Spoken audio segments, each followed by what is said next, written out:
Do you think this could be the last one? Or I might need another one?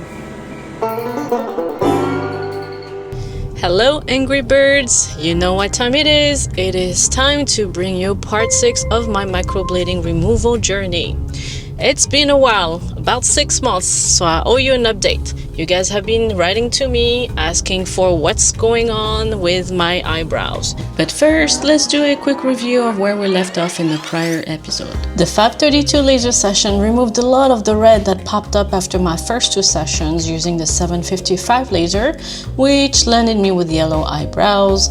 And to add insult to the injury, no pun intended, the progress that was made with getting rid of the red ink revealed some residual black ink on both eyebrows.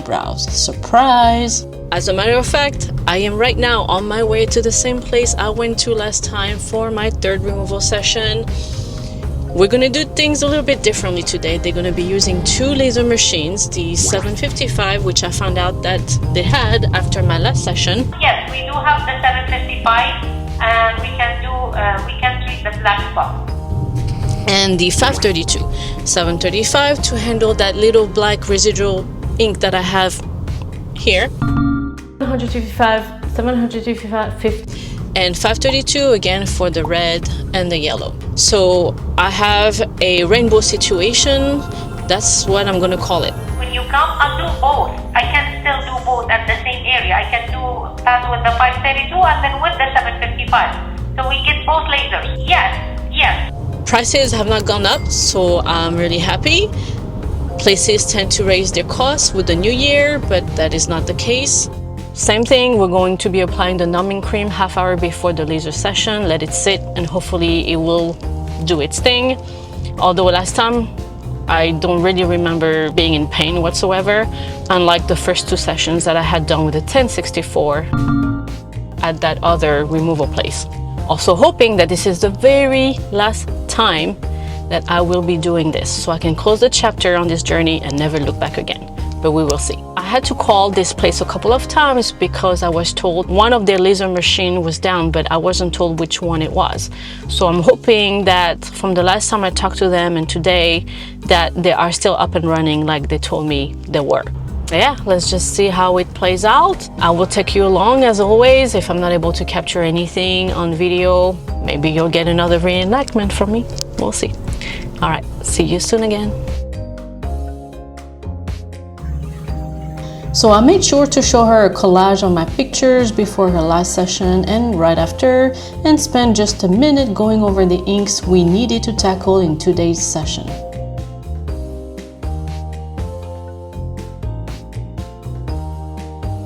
Do you think this could be the last one? Or I might need another one? Let's hope to get improvement now with the yellow, especially with the yellow. The one that bothers me the most is the black. That's still. So we have here, Yeah. and we have there. Yeah. Okay.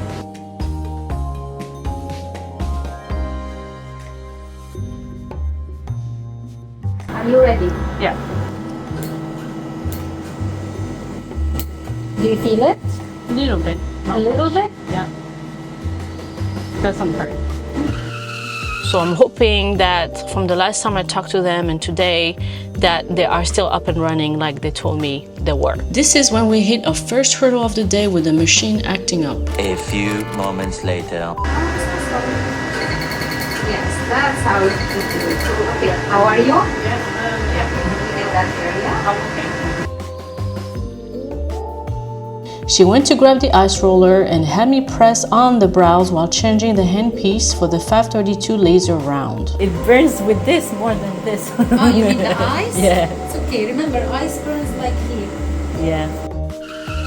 This was our second hurdle of the day with the handpiece switch not happening so smoothly. A few moments later. The handpiece showing me everything is fine. It's the calibration piece. Let's see. Oh. Now we're gonna do the red. I'm sorry, I know you're in pain.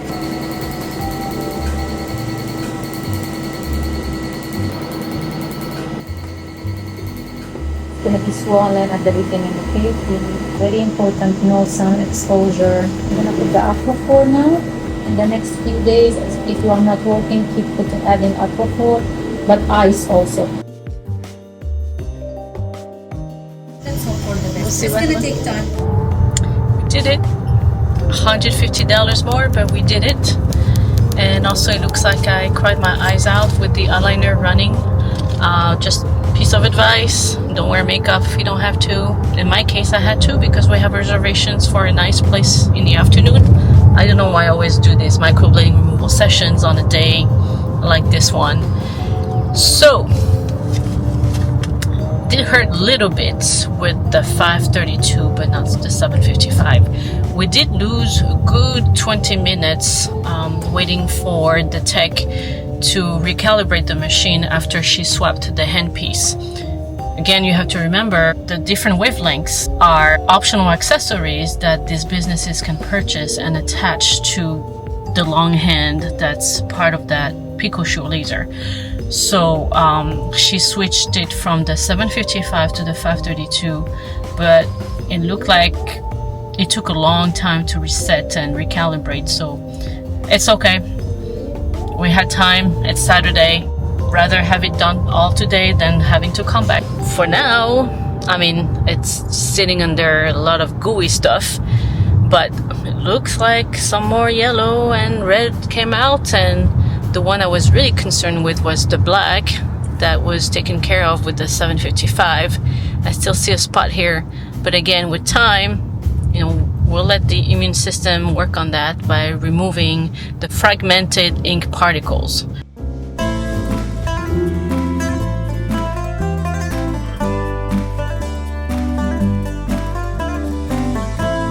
Today is day 3 post my 4th laser removal session, and I am going to give you guys a closer look at my brows.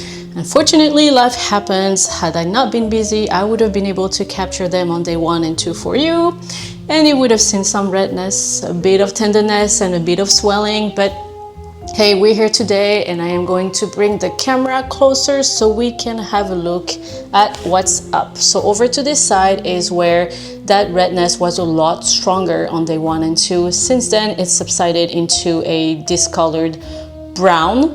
Now, I do see a few patches of brown scattered throughout the brows. I'm not sure how well you can see that on camera with the hair strands hiding them. And over here at the start, a little bit more trauma in terms of hair loss and hair frosting. Nothing shocking to me here because that's what I experienced with the first 2 laser sessions at that other place with the stronger laser. So because she went in with the 755 to try to get rid of the black ink that I asked her to work on, this caused that hair loss. But I know the process, I am familiar with it, so I know that in a couple of weeks from now I should be able to see the hair growing back, blacker and stronger, hopefully. And over to this side, that's where the redness also was on day 1 and 2, more patches of brown scattered around over here.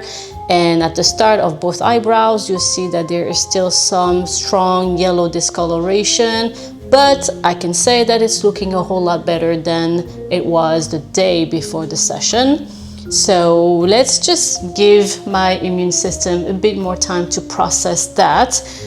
I think in a few weeks from now, it will have worked through a lot of the broken, fragmented ink particles that I talked about in my previous videos and carrying it all the way from my system, because right now it's floating. It's floating all around somewhere.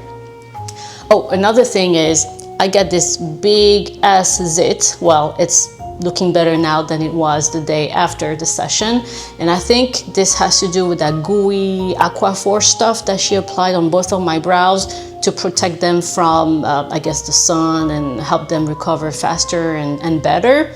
So I think all of that stuff got trapped into or under my skin and caused that pimple to pop up. Hey, I will take a pimple any time of the day if I can get rid of those damn rainbow eyebrows.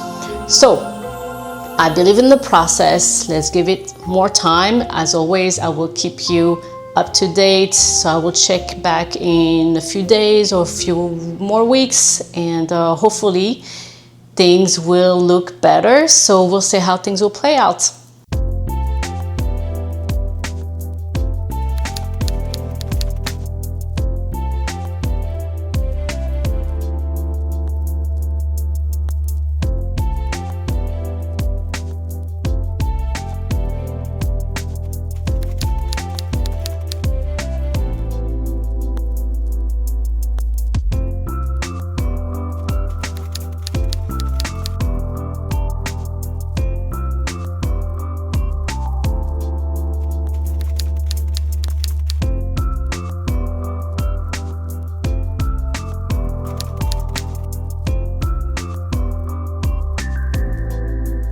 So the big question is, where do we go from here? Stop or keep going, as in keep spending? Yes, that yellow is still noticeable. However, when I apply foundation, unless someone gets in my face, I don't think that anyone would suspect that there's anything unusual about those brows.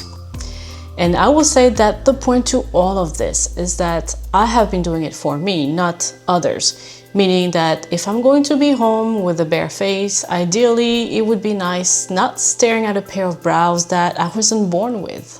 Here's what I'm thinking. Now that we all know that this process is a journey and that we need to wait at least 2 months before jumping into another laser session, then why not do everything we possibly can to find a way that is less aggressive and less costly to accelerate this fading process? You might have seen me in the part 5 video using this little tool called GuaSha. It gently scrapes the skin as a way to improve blood flow, improve circulation, and lymphatic drainage. I actually believe that it might have helped me go from this to that probably much quicker. And to go from this to that, I practice some facial massages using my bare hands, again to stimulate the lymphatic system.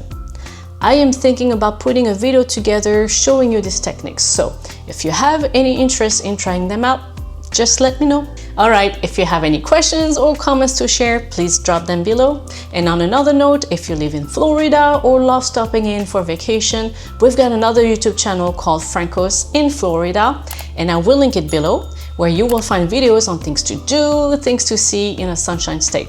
Alright, my microbladed folks, I will catch you in the next video. Bye!